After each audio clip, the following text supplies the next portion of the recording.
Hey Internet, Eric here.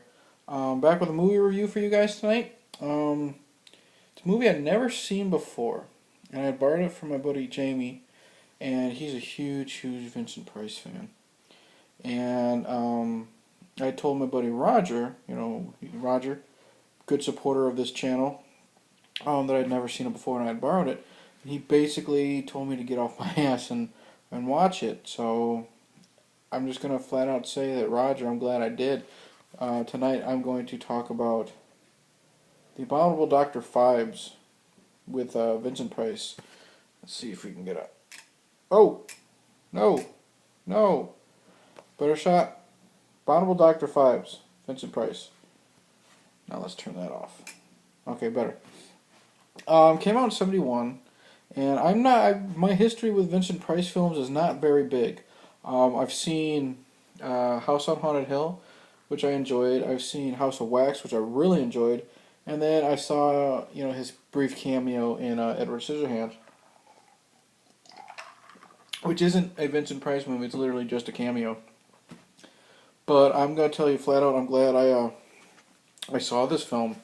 And if you're new to my channel, there will be minor plot spoilers when I give this hypnosis or talk about certain scenes. But I try to keep it minor spoilers. But yeah, the basic plot here is Vincent Price plays Dr. Phibes. And his wife had died in the operating room. And there was a bunch of surgeons involved with the operation. And as Dr. Phibes got the phone call that his wife was going through this, or that she passed away, one of the two, he got in his car and he went to go see her right away, and he was in a bad car accident and believed to be dead.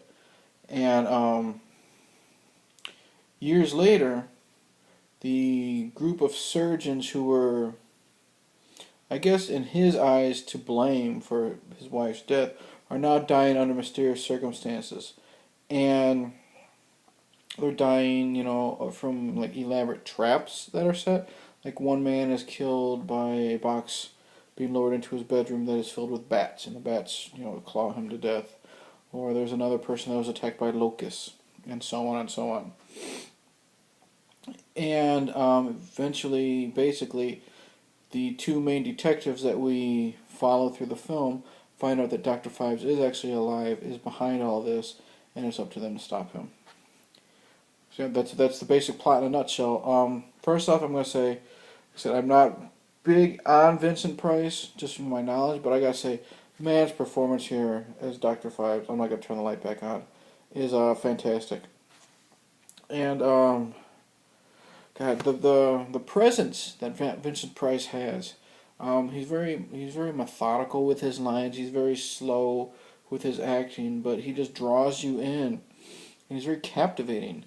And the thing is, what I always love is, like I've brought this up with John Doe and Seven in some videos before, or who else have I talked about? I don't know, but a villain that is the villain, but he captivates you so much that you cheer for them. You know what they're doing is wrong, but you put that behind you. And what also makes a great villain is they believe what they're doing is right. And Dr. Phibes is doing this for the love of his wife, who died tragically. So Vincent Price does a great job of making you sympathize, I guess, with the villain when he's killing all of these surgeons in these elaborate ways. And man, there's a lot of them are creative, so it makes me think. And my buddy Roger pointed this out to me before I watched it, and I think he's right. Very influential on the Saw films, because you could tell they're not necessarily traps that are like what the fuck is it called? Rube Goldberg traps, the Rube Goldberg effect. Like one thing causes one thing to happen that causes another thing to happen, but it's just like they're so elaborate that you can tell that they influenced the writers of the Saw films, especially Part 2 with the final trap here. Very influential. I'll just say, because in Saw Part 2, in the very beginning with the key, the man has to get the key out of himself, Very influential in the final trap here. And that's not really a spoiler because there's more to it, but I won't go into that because I don't want that to be spoiled. But yeah, very influential on the Saw films, obviously, so that's really cool. And like I said, Vincent Price is fantastic. Now, Vincent Price also, when he performed, you see here, he looks normal, but right here, you can see his face, get some light, is basically like a mummy or a skull. And, this isn't a spoiler because it's on the fucking poster. Obviously because, he was believed to be dead in a car accident. He's wearing like this replica mask of what he looked like. But the thing is, it's on his face loosely. So when he talks, you see his jaw move, but the lips of the mask don't move at all. So I guess Vincent Price had to go and do like audio to sync up with what he said on screen to what his character said on screen and what he's saying. And it's just great. And I guess there's an old tale where one of the actors was pissed off that Vincent Price, is basically doing all of his acting on audio. And then Vincent Price looked at him. He's like, you know what? I know the entire script. Give me some more respect. And the guy was like, you're basically phoning this in. And Vincent Price, he quoted the whole script for the man just to shut him up. So that shows how much of a professional Vincent was. But yeah, when like I said, the mask, or what he looks like here, is kind of cheesy looking for 1971 even, but it's a quick reveal. It's a cool reveal when you finally see him without his mask.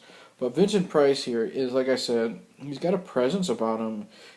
He's got that unique voice, unique mannerisms, and he's just really well done. Makes Dr. Phibes, this murderer, a likable character, a sympathetic character, and I think that's the talent right there, to make the villain of the film likable, or not really likable, but charismatic enough where you're like, wow, this dude's pretty cool. The police inspector, the two of them are really well done. I really enjoyed them. Very likable characters. I like how they had some comedic effect or comedic relief. When we first meet the inspectors, they're inspecting the first victim, the one that was killed by bats. And the one inspector is talking to his partner off screen, and when we pan over to his partner, you think we're just having a normal conversation. He is literally up like on the top of the doorway. I can't fucking... Like, see on the top of the doorway? He's literally like on all fours with a magnifying glass on the doorway, talking to him, investigating. And it's just one of those quick cuts that for a good laugh, and the good laugh works. Like I said, the traps are very ingenious. I loved, I'll just say the trap that's in the airplane. That's probably my favorite one. Because, it's just one of those, holy shit.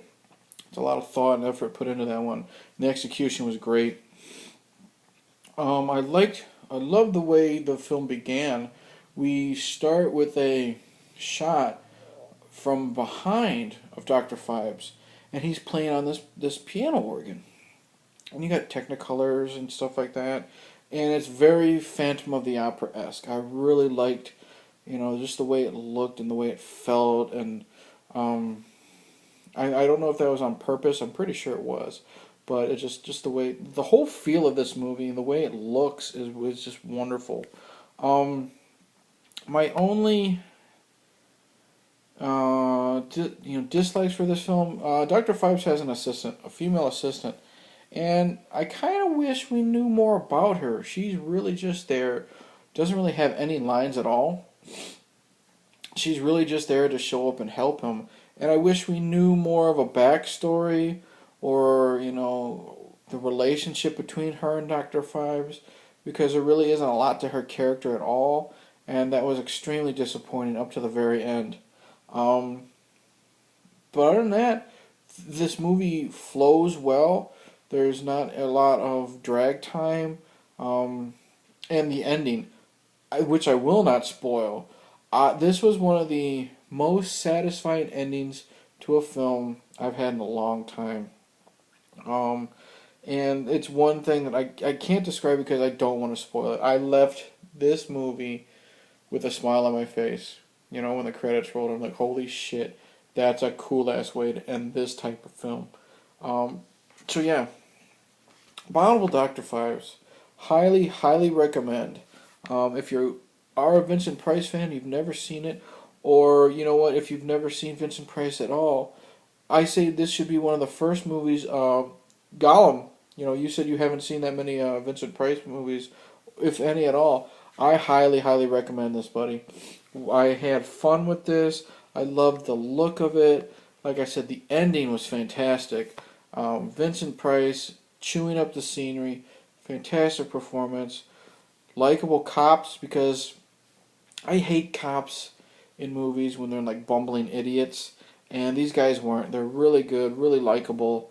Like I said, my only qualm is I wish Dr. Phibes' assistant had more of a backstory instead of her just being there for the sake of being there. So that's it. Highly recommend The Abominable Dr. Phibes, 1971, starring Vincent Price. Give it a shot. That's it. All right. Thank you for watching. Thank you for subscribing. If you're a current subscriber, if you're a new subscriber, welcome. If you like what you see, check out my other stuff. I have movie reviews on so many movies, lots of superhero films. I have a category called You Hate It, I Don't, where I take a film where I feel like I'm the only person that enjoys the film and I do my best to defend it. I have drunken rants. I have random shit. I tell George Lucas to suck a bag of dicks in one of my videos. You know, family-friendly stuff. So, hope you enjoyed my film. If you like what you see, tell your friends, tell your enemy, tell Grandpa Joe, all those people to check out my stuff. Cheers, and whatever you do, don't piss off Dr. Phibes.